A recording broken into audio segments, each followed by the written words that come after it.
நம்மோட தொடர் எதிர்ப்புகளை மீறி எஸ்ஐஆர் பணிகள் தொடங்கிடுச்சு. சரியான உண்மையான வாக்காளர் பட்டியல் தான் நியாயமான தேர்தலுக்கு அடிப்படை. எனவே வாக்காளர் பட்டியல் திருத்தம் செய்யப்படுறத நாம் எதிர்க்கலை. ஆனால் போதுமான கால அவகாசம் தராமல் எலெக்ஷனுக்கு சில மாதங்களே இருக்கிற நிலையில் இதை அவசரமாக செய்கிறது சரியாக இருக்காது என்பதுதான் நம்முடைய நிலைப்பாடு. நாமளும் எஸ்ஐஆர் அறிவிச்சப்பவே இது சதின்னு உணர்ந்து எதிர்த்தோம். உச்சநீதிமன்றத்தில் வழக்கு போட்டிருக்கிறோம். மன்னா மாமன்னா நீ ஒரு மாமா மன்னா.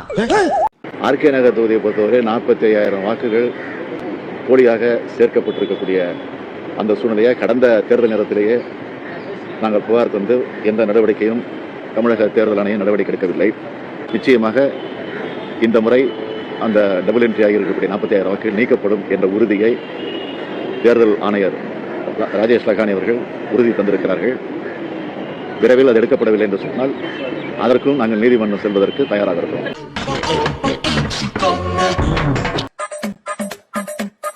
செய்திகளை உடனுக்குடனும் துல்லியமாகவும் தெரிந்து கொள்ள சப்ஸ்கிரைப் பண்ணுங்க.